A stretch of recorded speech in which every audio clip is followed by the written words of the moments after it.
Hi everyone, Max Evry here for ComingSoon.net, here in beautiful scenic Wellington, New Zealand, home of Weta Digital, the effects company behind Avatar, Planet of the Apes, and so many other big franchises. I'm going to be getting the chance to work with director Robert Rodriquez to design a cyborg, then become a cyborg through the magic of performance capture. Let's watch. So as you can see, they've managed to fit me into this nice GIMP suit here, and I'm about to go out to the performance capture stage and try this thing out for myself. Cool. Hey Max, now we're gonna chuck some markers on. Okay. It's quite a lot of them, 53, that's the magic number. Jake will talk you through what is what, and I will put them on in the meantime. Perfect. Jake, nice to meet you. you too. So today, as Darius just said, we're going to put on 53 markers.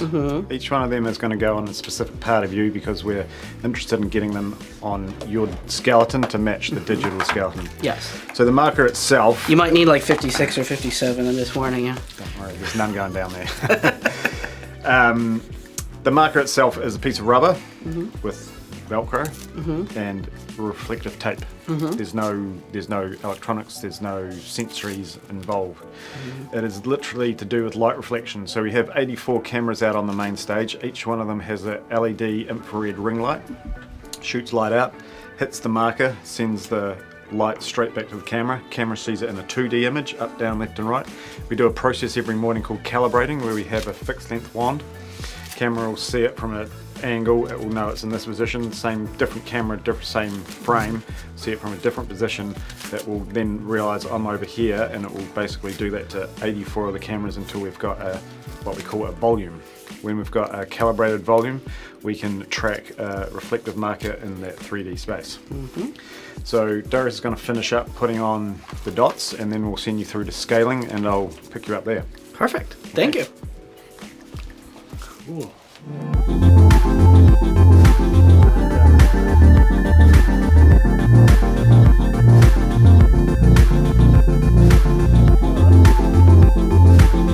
This is to detect brain activity. This is to detect hair loss. All right. You are ready to be a superhero. Yeah. Let's get this started. Hi Max, come over here. And if you just spin around for me, I've just got one marker to go on your back. Okay, if you're going to stand on the blue marks, do what I'm doing. Yep, keep your feet straight though. Good. This is what we call a T-pose, but it used to be a T, but it's not anymore. It's more like that. And hold that for a second. Gareth is now going to take an 11 camera snapshot, which he's got. This is the motion capture camera. The lens, LED ring light, blasts the light out, hits the markers, goes back to camera. All these cameras, we did the same process of calibrating, which has created a 2 meter by 2 meter volume, which you're standing in right now. Cool. There's you with your reflective markers. The red means unidentified, so he's going to start numbering them in a moment. That's going to load in our Gen Man. So we always go from human to human because we're trying to get accurate motion, so then we'll map that onto a character after the process. It's pretty much done. So that's what scaling is. Scaled you, scaled the digital character's proportions to match yours. One more part after that is called ROMing. So we'll do a ROM for one of 3 reasons. The first one is to create a pattern file, so when you go into the main stage, the system is going to recognise you based on your marker configuration no matter what you do. So if you're walking like that, it's going to know I'm Max. Just do what I do, head side to side, forward and back, looking left and right, shoulder circles, and then stretching for the stars, torso twist, bit of washing machine action, full spin cycle, back, and then back to our pose.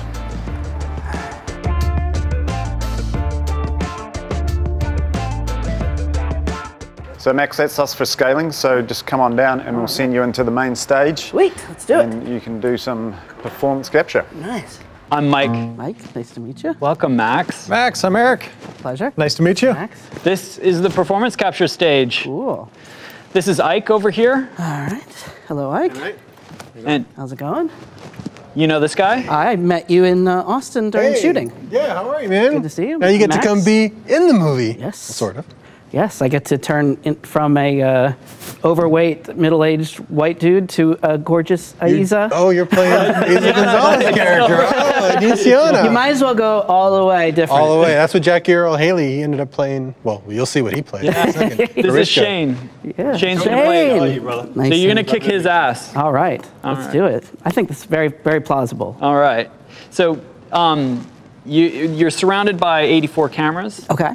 They're shooting infrared light that bounce off the markers on your suit. That allows us to capture where the motion of the dots on your suit, which drive a joint chain inside a CG model.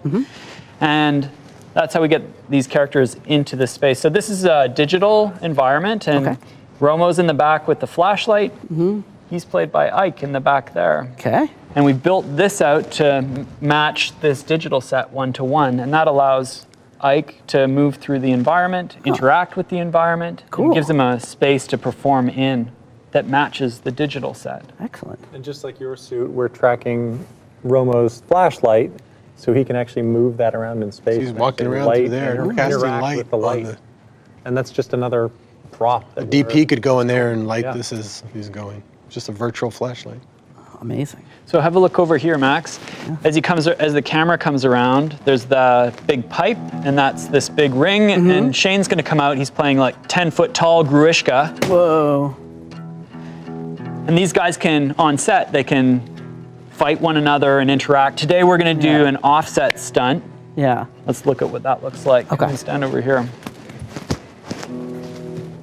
So if you look in the monitor behind Eric there's Romo and Gruishka are standing and looking at each other, standing right in front of each other. Here they're offset. So in physical space, they're offset. But in CG space, we've brought them together so that they're looking at one another. Ike, when he kicks that pad, he'll hit his knee. Also, when Shane stands up, see how they're looking at one another in the monitor? He's actually looking here and he's looking there. That's the eye line. Yeah. Okay. Now they could be right in front of each other, but we want you to be able to hit that with power and not worry about taking out his knee for real. So we do an offset for safety, but also so we get the real information of you hitting instead of you like fake hitting. Sure. So the more real we can make it, because we're going to capture everything that you do and everything that these guys do, and that goes into the shot.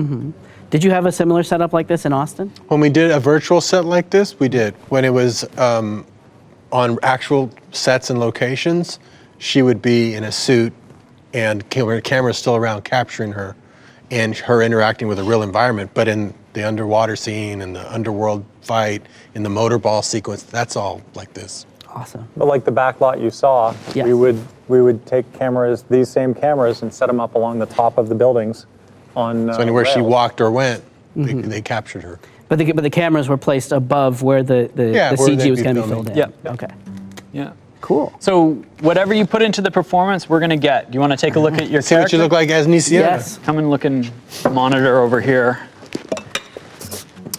Happy getting to character. All right. You step up to here, So and as you get closer to the fire, you light up more. Walk closer to the barrel, and watch, you won't catch fire. You just get more light on your face. Interactive.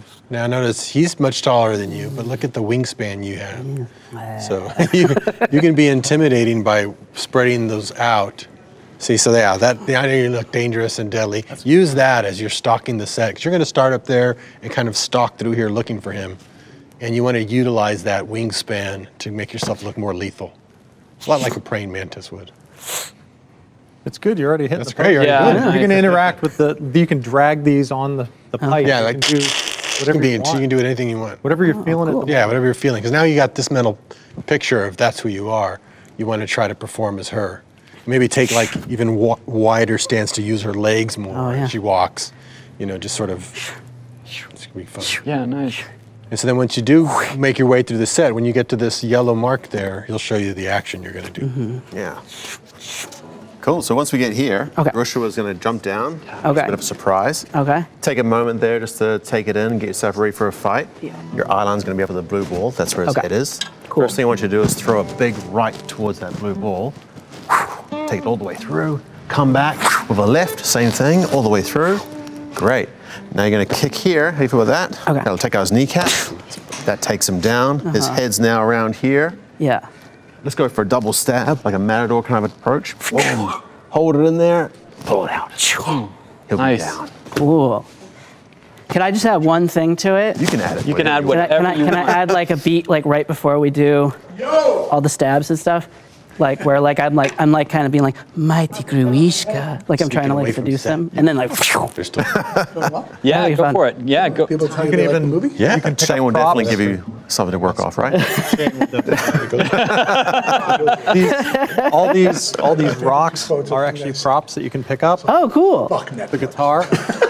There's a guitar? Yeah, you can pick it up. You can see it. You can stick it on fire, light it on fire. Oh, wow. Just confirming. You can do whatever you're feeling at the moment. And then you're going to blow out the guitar, though, because it's burning. There you go. Make sure that goes out. Cool. So whatever you're feeling. Okay, so there's a rock. Two rocks there you can use. Guitar. Feel free to just drop these if you want to pick up the rocks. They're okay. Oh, okay. These are more just extensions. They're not track, but they give you an idea of the space. It's a little too but she's still going to have the knives for the hands, even if I drop. Exactly, okay. yeah. Might as well just keep them on. Sound good? All right. All right, blue ball, green, or red. I'll give you some cues. Okay. Sound good? Yes. Let's do it. So where do I start? Do I start from here? He'll walk you Follow through. Ike. Oh, okay. He'll take you Follow to me, your buddy. mark. Oh, all the way up. Up the top here. All right.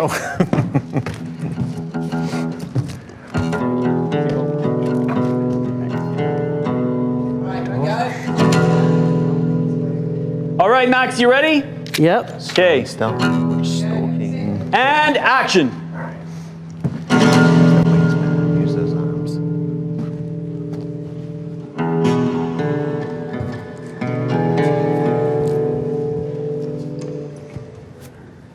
That way.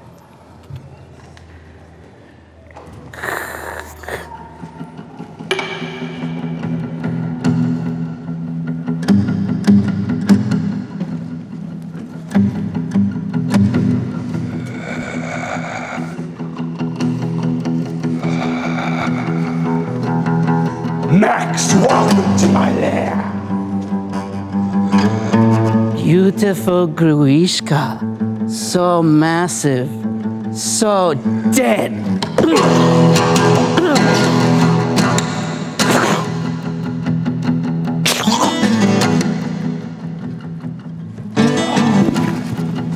Don't make me mad. I said, don't make me mad.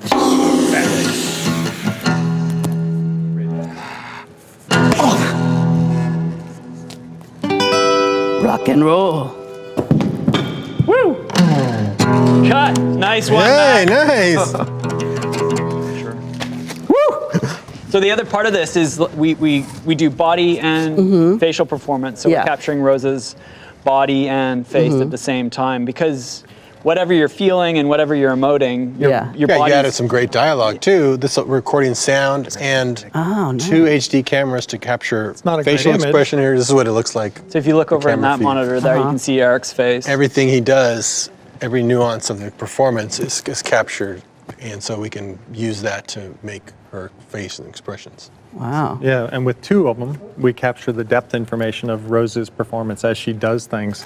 Right. We're capturing all this extra detail we've never had before. Is there a reason why the lenses are like kind of fisheye?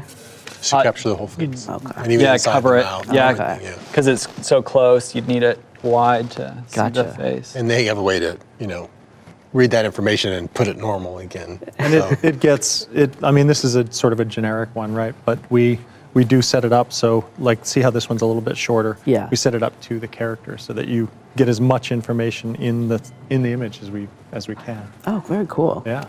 So the other part of that is this is a virtual camera. The camera that's covering you that you were just looking at is sort of flying through invisibly. I'm just standing off to the side. It's operating like a video game, moving the camera through the space. Yeah, and it's just a camera to cover this so we can talk about it. But once we have a performance, once Robert has a performance he likes. Like just then you said, oh, I was great with that take. Well, if you left, I would then go get all the close-ups and medium shots and the wide shots and all the coverage that I would normally need from that same take take. a long time just from that playing same it take back and light each one. Because right now, if we did this for real, this would take all day. Because as soon as you walk down there, we'd have to cut, relight, set the camera at different angles. Here, you can just get your performance all in one, and you're in a flow. You're not having to split your performance up over the day over a number of shots. Right. And you can go away, and then we can do all that other stuff. And then can you later like take the information that he recorded in this and then say like, well, I'd like it to be more like a steady cam. I'd like to be less shaky, like all that stuff. Yeah. So instead of me only giving you partial attention as a performer, and then now I got to go set the camera and set the lights. It's only performance. Yeah. So that's what's great about performance capture. Is it's purely performance. That's awesome. And as computers get faster, it just gets more and more real every day. Yeah. That's the limitation at this stage. Yeah. How fast you can push it out. Yeah. Have you gotten to see what Jim has been cooking up with the avatars since what you did? Oh yeah, I mean I've seen them. They're just performance capturing right now. Yeah. So we won't see any effects for a while, but yeah. Was there anything you saw that he had that you're like, I wish I had that, or anything like that? Oh gosh, that's just a whole different movie and world that he. Yeah. Very similar though. It's similar that he can go take the virtual camera in and he's in Pandora. Yeah. You know, just like we're in this underworld right now. Right. And you get all kinds of ideas there off the actors and it's very freeing. Yeah. He's captured. And you know you're going to fine tune everything later too, so you're getting just the performance right then. Yeah. And if you get the performance, you know that you've already got the main part of the movie. Now it's really just finishing it out.